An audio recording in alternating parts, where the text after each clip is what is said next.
Explanation की शुरुआत करने से पहले दोस्तों मैंने तो मेहनत कर दी है वीडियो बनाने में, इसलिए आप भी वीडियो को प्लीज लाइक जरूर करें, इससे मुझे बहुत मदद मिलती है। वहीं मेरे चैनल को भी सब्सक्राइब करना ना भूले। तो चलिए शुरुआत करते हैं एक्सप्लेनेशन से। कहानी की शुरुआत में हमें एक वायरस को दिखाया जाता है जो कि एक रेबीज वायरस होता है और वो बहुत ही तेजी से अपना शिकार लोगों को बना रहा होता है, जिससे पूरी कंट्री में तबाही मची हुई है। असल में इस वायरस से जो भी इन्फेक्टेड होता है वो ज्यादा ही एग्रेसिव हो जाता है और दूसरों पर हमला करने लगता है और दूसरे लोगों को भी इन्फेक्टेड बना देता है। और इस वायरस से इन्फेक्टेड होने पर ये लोग ह्यूमंस को ही अपना दुश्मन समझने लगते हैं और तभी हम देखते हैं कि वहाँ का प्रेसिडेंट भी अब अंडरग्राउंड हो जाता है। और तभी हमें पता चलता है कि इस वायरस से बचने के लिए कुछ और लोग और कुछ रिसर्च टीम एक बिल्डिंग में छुपी हुई है, जहाँ पर डॉक्टर टीना एक इन्फेक्टेड पेशेंट से कुछ बात करने की कोशिश कर रही थी ताकि वो उस आदमी तक पहुँच सके जो इस वायरस से सबसे पहले इन्फेक्टेड हुआ था और उसके खून से वो एंटीवायरस बना सके। कि तभी वहाँ पर कर्नल नॉक आ जाता है और यहाँ पर दोनों में थोड़ी बहस हो जाती है। दरअसल यहाँ पर नॉक्स को इन्फेक्टेड पेशेंट बिल्कुल ही पसंद नहीं होते और वो यहाँ पर टीना के रिसर्च को बिल्कुल ही बेकार मानता था और वो ये सोचता था कि इससे कुछ फायदा नहीं होगा और हमें सारे इन्फेक्टेड लोगों को मार देना चाहिए। पर इतने में ही वहाँ पे मॉर्गन आ जाता है और असल में यहाँ पर मॉर्गन भी इस वायरस से इन्फेक्टेड था, पर यहाँ पर उस पर वायरस का काफी कम असर हुआ था और इन्फेक्टेड होने के कारण उसका भी इलाज चल रहा था। इसके बाद हम देखते हैं कि कुछ सोल्जर एक पेशेंट को चेयर के ऊपर बांध देते हैं और तभी हम देखते हैं कि उससे बात करने के लिए मॉर्गन जाता है, क्योंकि उन इन्फेक्टेड लोगों की लैंग्वेज सिर्फ वही समझ सकता था। असल में यहाँ पर इन्फेक्टेड होने के बाद वो सारे पेशेंट किसी और लैंग्वेज में बात करने लगते थे और यहाँ पर मॉर्गन भी इन्फेक्ट था, जिस वजह से उसे उनकी लैंग्वेज समझ में आती थी। और तब मॉर्गन केज में जाता है। तभी हम देखते हैं कि उस वक्त वो लोग म्यूजिक को प्ले कर देते हैं, क्योंकि इन पेशेंट के लिए म्यूजिक एक टॉर्चर की तरह था। वहीं पर अब मॉर्गन केज में उससे पूछताछ करने लगता है, मगर यहाँ पर वो पेशेंट उसे कुछ नहीं बताता। तभी हम देखते हैं कि मॉर्गन उसको बहला रहा होता है। तभी यहाँ पर नॉक्स मॉर्गन की पोल खोल देता है, जिससे यहाँ पर मॉर्गन की कोशिश बेकार हो जाती है और यहाँ पर मॉर्गन केज से बाहर आ जाता है। और तभी हम देखते हैं कि नॉक उस पेशेंट को मार देता है, जिससे यहाँ पर नॉक्स और मॉर्गन में झड़प हो जाती है। इसके बाद मॉर्गन वॉशरूम में अपना गुस्सा शांत करने के लिए जाता है, तो उसके पीछे पीछे टीना भी आ जाती है और यहाँ पर उसको शांत होने के लिए उसको मेडिसिन देती है। अब यहाँ पर मॉर्गन एक इंजेक्शन लेके एक इन्फेक्टेड लेडी के पास जाता है। असल में वो लेडी मॉर्गन की वाइफ होती है और उस इंजेक्शन से वो कुछ हद तक कंट्रोल में रहती थी।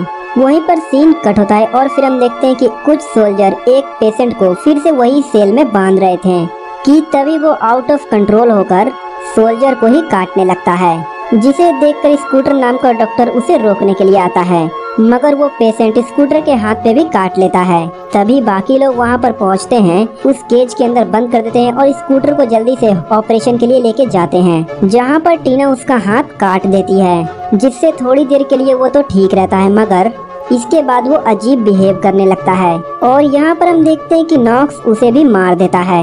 अब यहाँ पर हम मॉर्गन को देखते हैं, जो कि बैठे बैठे अपनी वाइफ जेनेट के साथ कुछ अच्छे टाइम बिता रहा था।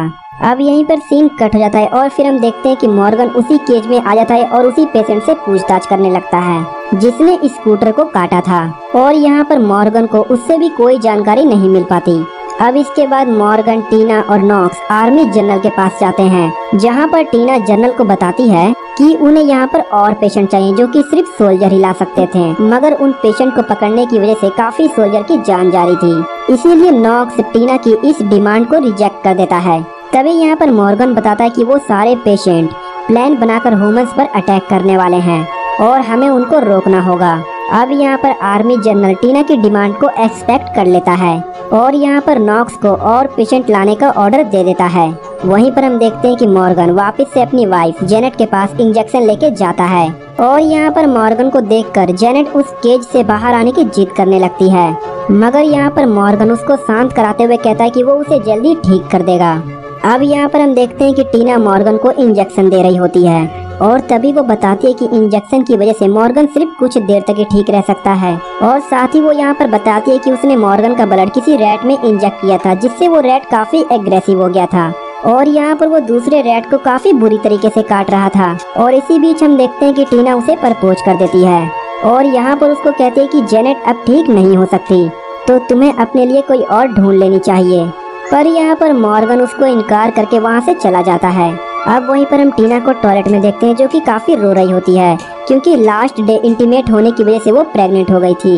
अब यहीं पर हम मॉर्गन को देखते हैं, जो कि लेटा हुआ था। तभी उसको अपनी बीती बातें याद आने लगती हैं कि कैसे वो और उसकी वाइफ इन्फेक्टेड हो गए थे, कि जब एक रात को वो दोनों घर वापस आ रहे थे कि तभी इन्फेक्टेड लोग उनकी गाड़ी पर हमला कर देते हैं और वो उन्हें भी इन्फेक्टेड कर देते हैं। वहीं दूसरी तरफ हम देखते हैं कि नोक अपने सोल्जर साथियों के साथ कुछ इन्फेक्टेड बॉडी को बर्न कर रहा था कि तभी उनमें से एक बॉडी उठ जाती है और सभी सोल्जर को काटने लगती है। अब यहाँ पर वो अलार्म बजाता है, जिससे और बहुत सारे सोल्जर उस रूम में आने लगते हैं कि तभी हम देखते हैं कि वो पेशेंट को वहाँ पर मॉर्गन आके पकड़ लेता है। अब यहाँ पर नॉक उसको गोली मारने ही वाला होता है तो मॉर्गन उसको ना मारने के लिए कहता है। दरअसल वो पेशेंट मॉर्गन से बात करना चाहता था। अब इसके बाद सोल्जर उसको चेयर से बांध देते हैं। अब यहाँ पर मॉर्गन पहले की तरह म्यूजिक को ऑन करके केज में जाता है, मगर इस पेशेंट को म्यूजिक से कोई भी दिक्कत नहीं हुई थी। इसके बाद उनकी बातचीत से हमें पता चलता है कि वो पेशेंट बाकियों से अलग है और इसके बाद वो बताता है कि वो कॉलेज का एक प्रोफेसर था और जब एक दिन वो अपने स्टूडेंट को पढ़ा रहा था तभी उन पर कुछ इन्फेक्टेड लोगों ने अटैक कर दिया, जिसे देखकर प्रोफेसर वहाँ से भाग रहा होता है। मगर कुछ देर के बाद एक इन्फेक्टेड पेशेंट उस पर भी हमला कर देता है, यानी कि ये भी पेशेंट जीरो नहीं था। अब ये बताने के बाद वो मॉर्गन को उकसाने लगता है, जिस वजह से मॉर्गन उसे एक पंच मारकर केज के बाहर आ जाता है। पर बाद में यहाँ पर फिर से वो अपना गुस्सा शांत करके उससे बातचीत करने के लिए चला जाता है, मगर इस बार वो प्रोफेसर मॉर्गन से उसकी डिटेल पूछने लगता है और यहाँ पर वो मॉर्गन को कहता है कि मुझे तुम्हारे बारे में तुमसे ज्यादा पता है, जिससे यहाँ पर मॉर्गन को शक होता है कि वो फ्रीक्वेंसी मशीन से उसकी जाँच करता है। और इसके बाद वो उन सारे पेशेंटों की जाँच करने के लिए जाता है जिसने स्कूटर को काटा था, लेकिन वो पेशेंट वहाँ पे सुसाइड कर लेता है। इसके बाद मॉर्गन उसकी बॉडी से एक डिवाइस निकालता है और इससे मॉर्गन को चीजें समझ में आने लगती है। अब वो उस डिवाइस को लेकर जनरल के पास जाता है और वो यहाँ पर जनरल को बताता है कि ये इन्फेक्टेड बॉडी में ऐसी चिप किसी ऐसे पेशेंट ने डाली है जो कि हमारे ऊपर प्लान बना के अटैक करने वाला है और उसे अब हमारी लोकेशन पता चल चुकी है। अब इधर दूसरी तरफ कई सारे पेशेंट इस बिल्डिंग में घुसने लगे थे। अब उनमें से एक पेशेंट कंट्रोल रूम में जाकर बाकी सभी पेशेंट को आजाद कर देता है, जिसके बाद पूरे शहर में तबाही मच जाती है। अब यहाँ पर मॉर्गन जेनेट को लाने के लिए जाता है। अब यहाँ पर हम देखते हैं कि कुछ पेशेंट जर्नल के रूम में घुस जाते हैं और यहाँ पर टीना और नॉक्स उनसे बचते हुए एक लिफ्ट में चले जाते हैं और पीछे से यहाँ पर जनरल भी आ रहा था, लेकिन नॉक्स उस पर गोली चलाता है और उसको ये लगता है कि जनरल अभी भी इन्फेक्टेड हो गया है। और अब यहाँ पर नॉक्स की ये हरकत देखकर टीना उसकी गन को छीन लेती है, जिससे दोनों में झड़प हो जाती है और इसी झड़प में नॉक्स को गोली लग जाती है। दूसरी तरफ मॉर्गन अब जेनेट के पास पहुंच जाता है और उसको लेकर वहां से भागने लगता है और तभी हम देखते हैं कि रास्ते में उसे टीना मिल जाती है और यहाँ पर वो प्रोफेसर भी आजाद हो गया था।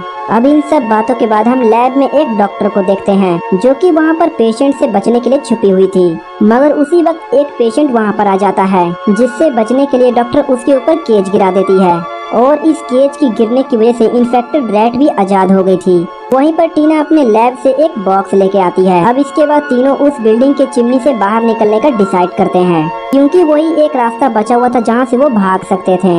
मगर यहाँ पर उस चिमनी के हिलने से काफी आवाज होने लगती है, जिससे पेशेंट का ध्यान चिमनी पर जाता है और वो उन्हें देख लेते हैं और उनके पीछे अब चिमनी की तरफ बढ़ने लगते हैं। अब जैसे ही तीनों थोड़े दूर रास्ते कि तभी वहाँ पर वो इन्फेक्टेड रैट भी आ जाता है, मगर यहाँ पर जेनेट उसको मार देती है और अब यहाँ पर इन्फेक्टेड पेशेंट भी उस चिमनी में आ गए थे, जिसमें से एक ने मॉर्गन का पैर पकड़ लिया था, जिससे चिमनी के 2 बॉक्स नीचे गिर जाते हैं, जिसके कारण वो पेशेंट भी नीचे गिर जाता है। साथ ही यहाँ पर मॉर्गन भी नीचे गिरने ही वाला था, लेकिन टीना उसको बचा लेती है। आगे जब तीनों उस चिमनी से बाहर निकल जाते हैं तब उनकी मुलाकात प्रोफेसर से होती है, जो कि मॉर्गन को मारना चाहता था, क्योंकि इन्फेक्टेड होने के बावजूद मॉर्गन पर उस वायरस का ज्यादा असर नहीं हुआ था और अगर उसके डीएनए से कोई वैक्सीन बन जाए तो इन्फेक्टेड पेशेंट के लिए काफी खतरनाक होगी। इसी वजह से यहाँ पर फाइट होने लगती है, लेकिन यहाँ पर मॉर्गन उसको मारने में कामयाब हो जाता है और इस चीज से वो भी काफी ज्यादा घायल हो गया था। और इसी बीच हम देखते हैं कि कई सारे पेशेंट वहाँ पर आ जाते हैं और इनसे बचने के लिए जेनेट मॉर्गन और टीना को बाहर भेज देती है, ताकि यहाँ पर वो दोनों वहाँ से भाग सकें। और यहाँ पर वो मॉर्गन को टीना का ख्याल रखने के लिए कहता है। और असल में यहाँ पर उसको पता था कि टीना प्रेग्नेंट है। और यहाँ पर जेनेट उन पेशेंट से लड़ने के लिए वहाँ पर रुक जाती है। अब जब यहाँ पर वो दोनों जब बिल्डिंग से बाहर आते हैं, वो अपने आसपास काफी सारे पेशेंट को देखते हैं, मगर दोनों यहाँ पर बचते हुए अपनी बाइक लेकर भाग जाते हैं। और इसी सस्पेंस के साथ ही ये मूवी यहीं पे खत्म हो जाती है। देखो यार, कुछ बहुत ही यूनिक करने की कोशिश किया, तो आप इस वीडियो को लाइक करें, कमेंट करें, शेयर करें और सब्सक्राइब करें। हर बार ऐसे बेशर्मों की तरह कहना पड़ता, कर दिया करो यार।